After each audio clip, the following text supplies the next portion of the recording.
Talaga nga namang sinampal ng katotohanan ni Pangulong Bongbong Marcos itong si Vice President Sara Duterte. So ganito kasi yung kwento niyan, guys. 'Di ba naglabas ho ng statement itong si Vice President Sara Duterte ukol dito sa naglipa ng usapin dahil mayroon hong 3 kongresista ang nagpasaho ng House Resolution na gusto hong paimbestigahan ulit or papasukin ang ICC sa bansang Pilipinas. Kasi gusto nila pumasok ang ICC sa bansang Pilipinas dahil much better daw ho na makikooperate tayo para daw ho mapatunayan natin na tumatakbo daw ho ang judicial system ng bansang Pilipinas. So ngayon, natakot ang Inday, ang VP natin. Naglabas ho siya ng kanyang statement.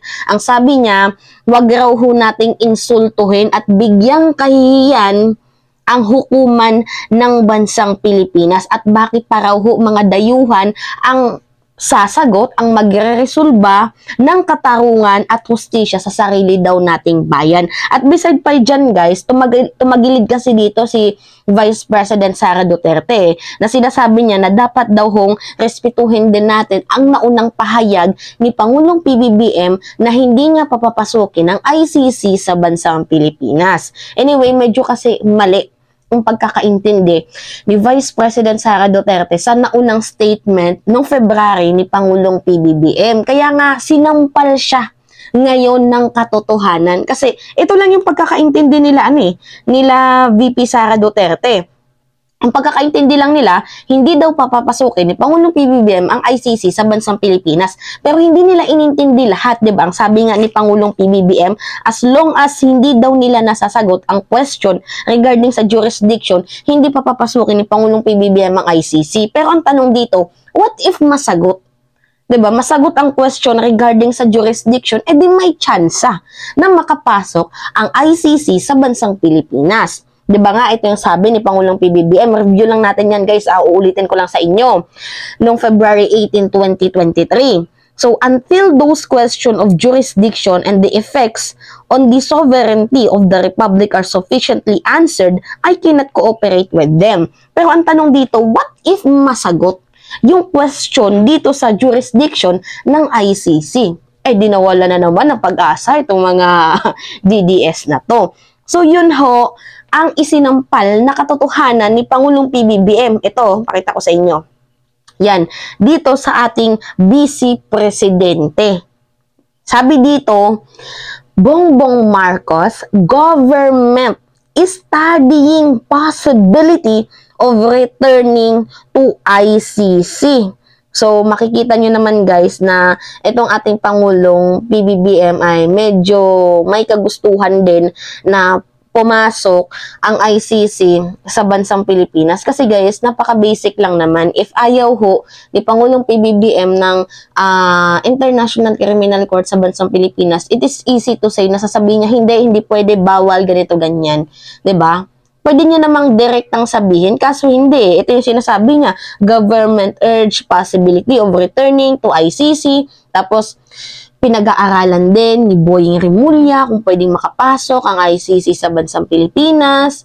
And then, mismo ang ating Pangulo na nagsabi na pag-aaralan niya ho kung pwedeng pumasok ang ICC sa bansang Pilipinas. Kasi kung ayaw niya, napaka-easy naman na sabihin na ayaw niya, wag na pumasok, hindi, bawal. Diba? Kasi ang sinasabi ni Pangulong PBBM, ang gobyerno ay patuloy yung pag-aaralan ang posibilidad kung makakapasok ba ang ICC sa bansang Pilipinas. So, there's still a chance na makapasok ko ang International Criminal Court sa bansang Pilipinas. Ako, guys, personally agree ako na pumasok ang ICC sa bansang Pilipinas kasi panukala to ni Miriam if I'm not mistaken. Ito, pakita ko sa inyo.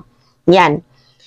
Noong 2011 pa yan, Senate approves ratification of Rome Statute on final reading. Kasi hindi naman yan mag-urge ang government noong 2011 dito sa ICC na to kung hindi ho maganda ang magiging direksyon ng ICC sa bansang Pilipinas. Itong si Duterte nga lang, kaya tayong umalis dito sa ICC dahil ayaw niya hong madungisan ang kanyang pangalan ukol dito sa mga taong tinegi nila sa madugong drug war.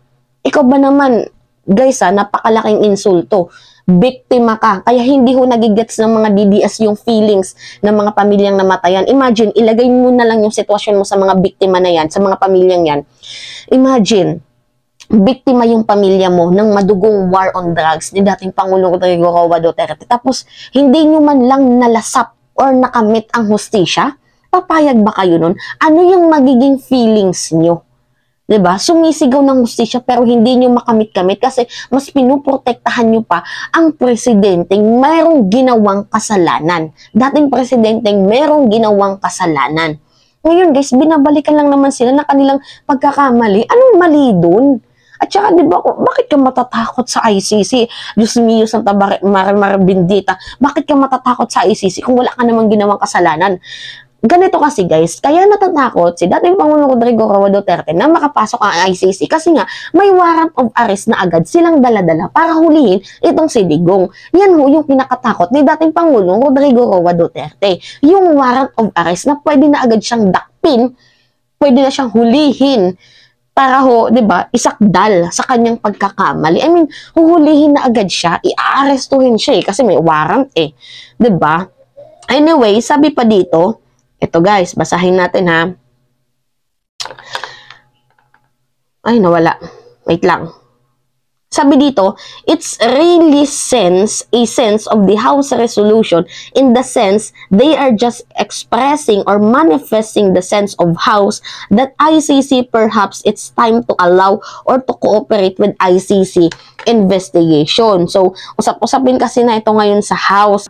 At saka guys, alam nyo ba, itong si Congressman Abante Jr., natatawa lang ako itong si Congressman Abante Jr. na siyang head ng human rights sa Congress, hindi nyo ba alam guys, nakaalyansa din to ni dating Pangulong Rodrigo Roa Duterte nung panahon niya. Tapos ang nakakatawa dito is itong si Congressman Abante Jr. nag-file ho ng resolution para ho pag-usapan ang ginawang kriminalidad sa panahon ho ni Duterte. So, nakakatawang isipin diba, na yung mga taong kakampi mo, kumbaga nagmamatsyag lang pala sa'yo noon sa ginagawa mong mali. Well, tama naman kasi mali naman talaga yan. So, hindi na din naman kasi pwedeng kumontra itong si Congressman Abante Jr. dahil baka mamaya may mangyari din sa kanya kasi nga panahon pa to ni dating Pangulong Rodrigo Roa Duterte. Anyway, sabi pa dito, there is also question, should we return under the fold of the ICC so that, again, under study, so we'll just keep looking and see what our options are, sabi ni Pangulong PBBM. Marcos emphasized, however, that he stood by what he previously said about the issues with the ICC probe regarding sa sovereignty of the Philippines. So, sabi pa ni Pangulong PBBM, simple lang naman yung isyong yan. Hindi naman nata siguro tama na ang mga tigalabas, mga dayuhan ang nagsabi sa atin kung sino yung imbestigahan ng pulis natin, sino ang arestuhin ng pulis natin, sinong ikukulong ng pulis natin. Hindi naman siguro tama yon. Dapat Pilipino lang ang gumagawa niyan. Kasi guys, ito yung aking pagkakaintindi. Sa aking pagkakaintindi lamang ha. Total, sinasabi naman ni Pangulong PBBM na hindi naman tayo miyembro ng ICC. So, hindi niya gusto na utos-utusan tayo ng ICC, ng mga taga-ibang bansa. At mas better ho na parang dito na lang ata hulihin or kasuhan itong si dating Pangulong Rodrigo Roa Duterte. Pero sa akin guys, much better pa din na magsalita itong mga miyembro ng mga pamilyang na biktima ng madugong war on drugs ni dating Pangulong Rodrigo Roa Duterte. So, ito yung pinaka-catchy kasi dito sa huling statement ni Pangulong PBBM. So, anyway, ito yung video guys. Panood natin sa inyo. This is not unusual, but it's really a sense of the House resolution. And it's the sense they're just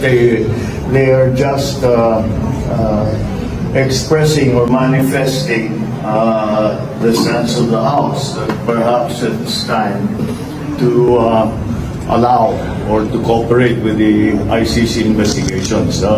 But as I have always said, there are still some problems in terms of jurisdiction and sovereignty. Now, if you can solve those problems, then that would be something else. But medyo fundamental yung mga question na ganun Because if you're talking about the sovereign jurisdiction of the ICC, especially since we have withdrawn from the Rome Statutes a few years back, that brings into question whether or not this is actually possible. There is also a question, should we return under the fold of the ICC? So that's again under study. So we'll just keep looking at it and see what our options are. Simple lang para sa akin, simple lang naman yung issue yan eh. Hindi naman siguro tama na ang mga tigalabas, mga dayuhan, ang magsasabi sa atin kung sino iimbestigahan ng pulis natin, sino ang arestuhin ng pulis natin, sino ang ikukulong ng pulis natin. Hindi naman dapat tama, hindi naman siguro tama yun. Dapat Pilipino lang ang gumagawa niyan. May pulis naman tayo, may NBI naman tayo, may DOJ tayo. Kaya nila yung trabaho niyan. And that's really where the conflict is. So ngayon guys, yan ho yung pinaka-catchy, yung nasa dulo lang ho na sinabi ni Pangulong PBBM. Pero guys, ang tanong dito, bakit niya nga ito nasabi? Kasi ito, basahin natin sa inyo ha. How the court works. Yan. Galing yan sa International Criminal Court. So basahin natin. Sabi dito sa cooperation, as a judicial institution, the ICC does not have its own police force or enforcement body. Thus, it relies on cooperation with the countries worldwide for support, particularly for making arrests, transferring arrested person to the ICC detention center in the freezing suspects' assets and enforcing sentences. So, napakalinaw naman ho sa sinasabi ng how the International Criminal Court works sa cooperation na napakalinaw naman ho na ang ICC ay isang judicial institution lamang at wala rin silang reinforcement. So, kung papasok ho ang ICC sa bansang Pilipinas ay ang gagawin lamang ho nito ay makikipag-ugnayan sa gobyerno ng Pilipinas para ho dakpin itong si dating Pangulong Rodrigo Roa Duterte gamit ho ang ating mga sariling kapulisan. So, yun ho yung gusto atang sabihin ni Pangulong PBBM, yung pulis mismo natin ang aaresto sa dating presidente. Pero dahil nga hindi na tayo parte ng ICC, parang naiinis si Pangulong PBBM kung sakali man na utos-utusan tayo ng mga taga-ibang bansa. Kaya nga, pag-aaralan nila kung makakapasok ulit itong ICC sa bansang Pilipinas. So, yan lamang ho yun guys. So anyway, yun lamang ho at it's me again, si Mima Alicia at nagbabalik ulit para sa ating panibagong video.